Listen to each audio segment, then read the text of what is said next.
Hello again. This is Tobani K on another Tips podcast. We are at the Global Convening Conference that is looking at reclaiming industrial policy for the people, how civil society's role in green structural transformation can be applied. In today's episode, we look at the topic of storytelling and how the imagination can shape and in itself is shaped by society.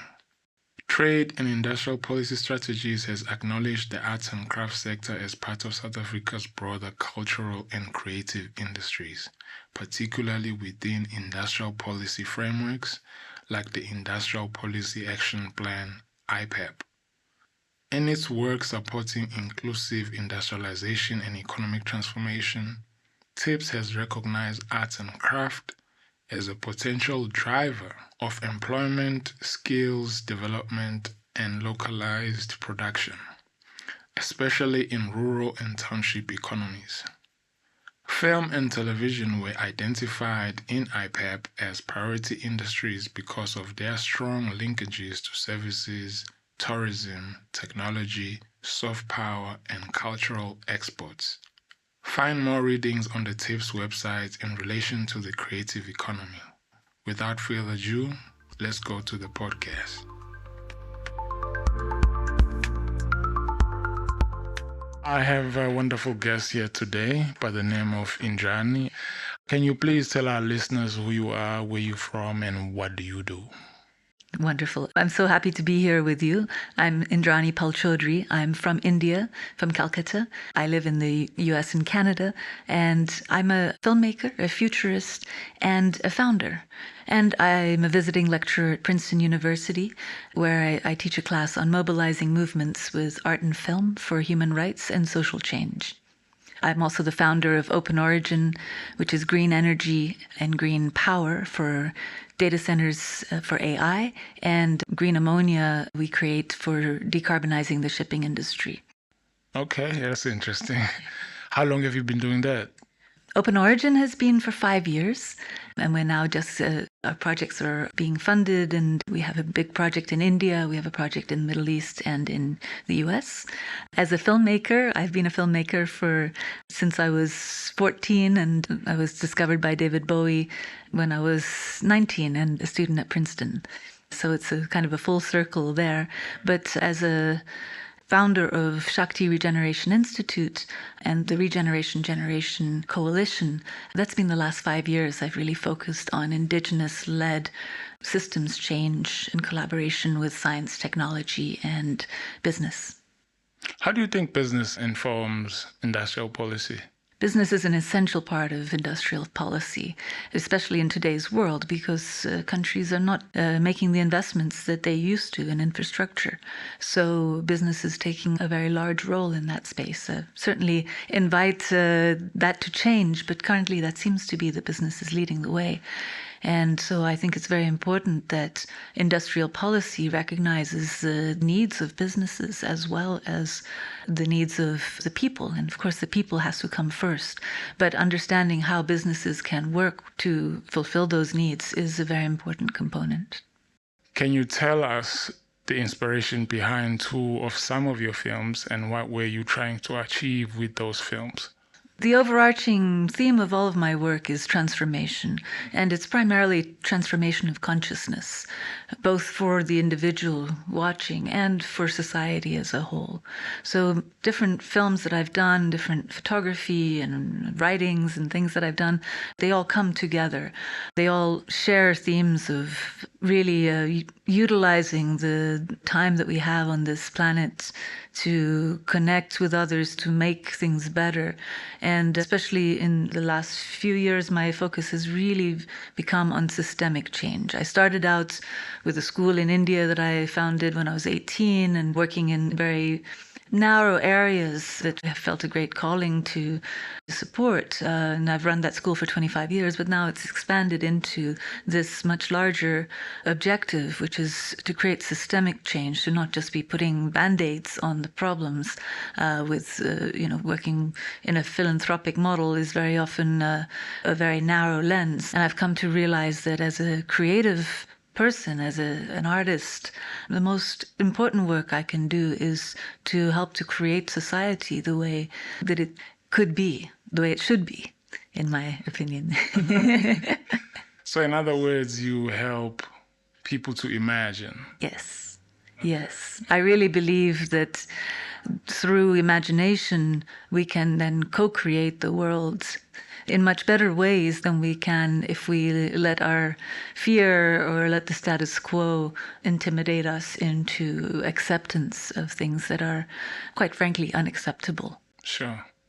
In climate debates, we hear a lot about green growth and green colonialism. Your films often highlight the power of collective voices, whether survivors, women, or young people. How do you think civil society and artists can challenge extractive and exploitative models of green development? That is very much the subject of my film, The Regeneration Generation. It's about shifting consciousness from extractive to resilient or regenerative approaches. And the lens that I use is a lens of multiplicity, really looking at the world that we live in from an array of perspectives, helps us to get away from our own biases and our own place-based experiences. Particularly an indigenous lens has really drawn me, and I have since I was a young girl, I have had visions and dreams of really connecting more deeply with indigenous communities.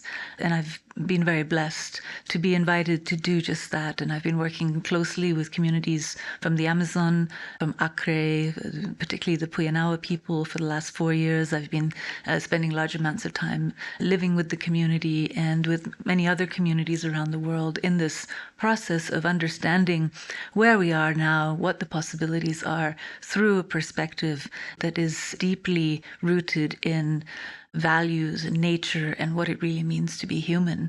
And I believe that the conversations that we've had and the intersections between those varied indigenous perspectives and the perspectives of science, innovation, and business really can help co-create pathways to systemic change. In terms of when you make films, I'm just curious now, is there an approach in your distribution of films that might be different maybe from, say, a Hollywood blockbuster?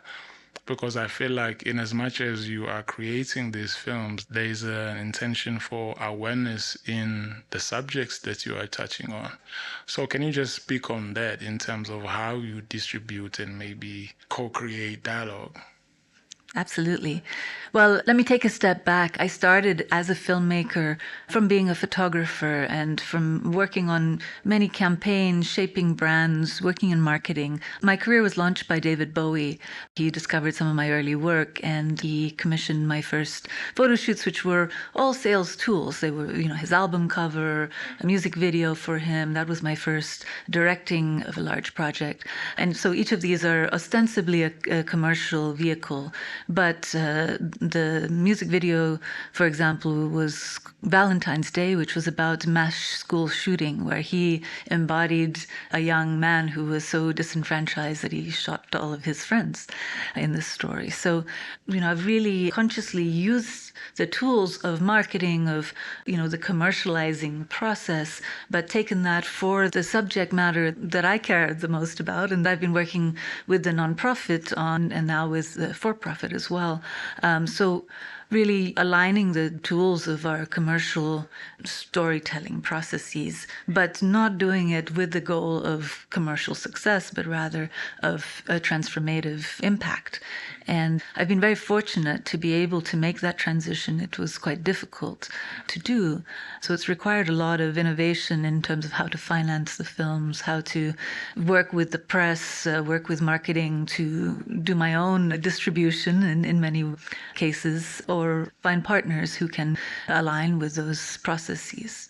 But it's very different from the Hollywood model, where it's really about, de-risking the storytelling by telling the same story over and over again, by showing it through a very white male lens. And really, it's at least 90% a white male lens, less than 10% female and less than 1% women of color in Hollywood. So from the get-go, I'm very different. But also, I haven't been able to get the support of the Hollywood structures for this kind of storytelling as much as I would like. Not yet, anyway. And so necessity has been the mother of invention, and it's been really great because I don't have a financier saying, oh, but I want the ending to be like this, or it allows me to have real journalistic integrity and creative integrity to be able to follow the stories that I feel are most relevant. Without being diluted by a voice of a sponsor. Yes. I do work with sponsors, and I'm very happy to collaborate, but I can choose who to work with based on our alignment of values and objectives. Do you feel visual activism is effective? Oh, absolutely. I feel it's far more effective than pretty much any other form, but it doesn't get used very much. So I've done many, many campaigns. I've won a lot of awards. I've had over 4 billion impressions from these campaigns and films and various forms of storytelling. So the aggregate actually is quite large considering the rather limited resources with which these were done. But I've been very fortunate as well to be able to work with legendary artists, with partners who are extremely visionary in their approaches. And so it's all a collaboration. And as a filmmaker, you can't do anything on your own, really. Through Open Origin and the Shakti Regeneration Institute, you're working on green technologies and community empowerment. How do you bridge creative storytelling with the practical climate solutions? I believe that the creative storytelling is actually a critical component. One of the main things that holds back the green transition is a lack of imagination, or a pathology of imagination, in fact, I would say. The majority of storytelling, the majority of myth-making of our times is fear-based. When we look into the future, it's extremely rare to find a vision of the future that is in any way positive. And when they are positive, there's usually some terrible caveat just waiting to jump out, Really, only Star Trek is kind of the only successful vision of the future that people have been able to get behind. And as a result, I believe that's why we are suffering from such a lack of imagination for the future. Science, technology, they follow the storytellers. If you don't take the risk, at least in an imaginary way, how can you do it in reality? So I took that premise and then realized I needed to take it a step further, because as a documentary storyteller, I was running around the world pointing at all the things that are wrong. And then I realized that actually, on a structural level, I had become part of what's wrong, because, the fear really prevents people from acting in a lot of cases. Or when they do act, they start from a place of, well, that's not going to work because of this, as opposed to saying, well, what if we all just imagine how we want things to be, and then we find the right partners and we get it done. So taking that approach, which is how I've approached my filmmaking, I approach the same way for creating the nonprofit and then for the for-profit as well, because there's really no reason why we need to work in this donor-only kind of structures to do good. And I think it's actually quite problematic, because it perpetuates a kind of enslavement of mentality where you're always going to someone and saying, please give me money so I can do this. And then they say, no, we want you to do that. And, it's always a negotiation. It's always a sale, as opposed to for-profit business where you're looking at what the need is and you're fulfilling it. Now, that's not to say that all businesses work in the best practices way. In fact, most of them don't. Many corporations are really like a virus kind of structure. They just are about growth without any concern for the consequences. But we don't have to structure businesses that way. And so that's where the creativity comes in, to be able to say, well, how can we structure a business for the greater good? How can we solve the need for green energy, for example, in the best possible way for the greatest outcome for humanity and for nature? Because as we're destroying our climate, we're destroying nature at an even more rapid rate and facing the sixth mass extinction of our planet. I want to ask you, in terms of your experience of the conference, we had, 40 plus people coming from different backgrounds. Based on your line of work as a storyteller, what perspective did you feel like in a room was maybe missing, or that you felt like you offered in the conversation that maybe other people were not seeing or amplifying or taking note of? I felt, ironically, because as one of the few artists in the room, there was a lot of creativity in the room. There was plenty of creativity. So, of course, I bring a different perspective because I've worked intensely with indigenous people around the world. I grew up with Mother Teresa in India. I've been in the trenches since I was a kid of social-oriented impact work. But there are plenty of people who had, other very interesting ways of coming to that. But actually what I felt I really brought to it that was different was a business perspective as well, which is, relatively new in my resume, but it's been my passion for the past decade, is using business models to create the change that we need. And I felt that there's a certain sense of agency that creating businesses gives you, or you have to have it in order to do it, put it that way around. So it's the same with creating a film. You decide, okay, this is what I'm going to do. I create a blueprint, a business plan, a script, whatever. They're the same thing, basically. It's a written version. You work out all the scenarios, you get all the best advice you can, and then you get the funding and you jump in and you make it happen. You get the best people possible, you have a plan, and you execute. And execution is everything. The ideas are a dime a dozen, but being able to make a plan that is executable, that will give you the results that you want and that your investors also, very important, that they're happy at the end of the day, or whoever sponsors or whatever it is.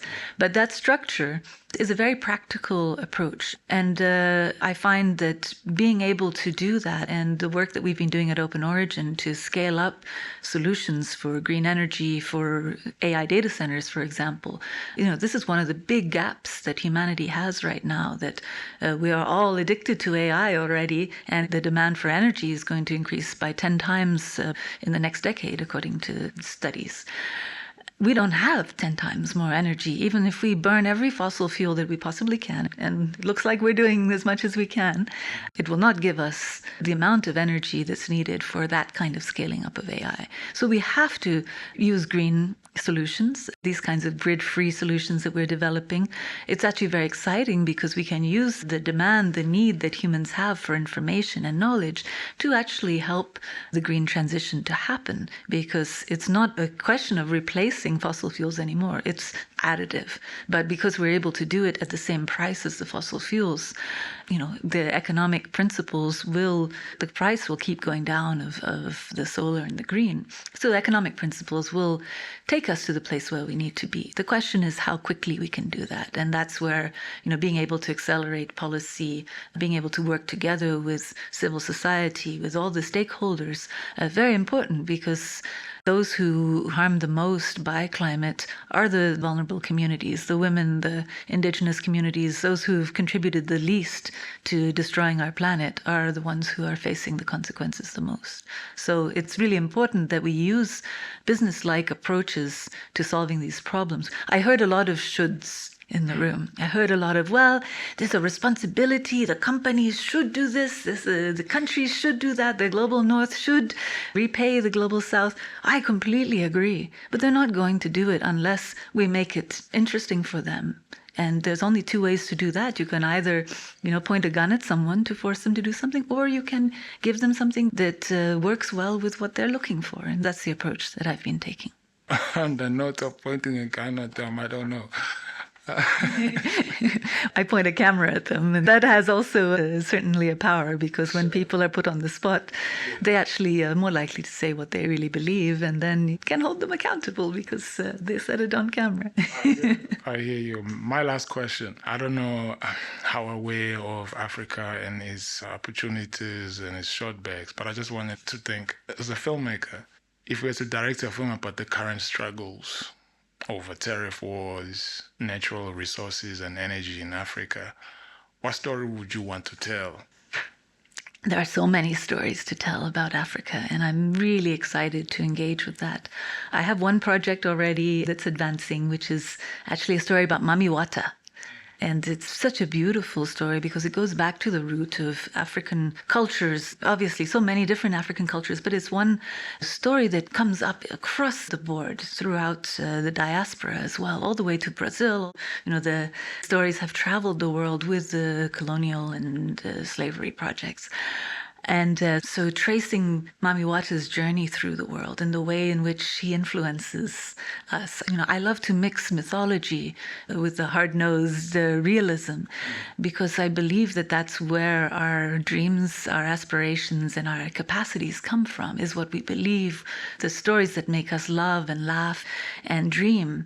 Those are the ones that are going to motivate us much more than the stories of the fear and seeing how terrible the world has become. And so that's a story that I'll be following. And there are many others to explore. All right. Thank you, Indrani, for joining me today. Thank you so much. Pleasure. Bye-bye.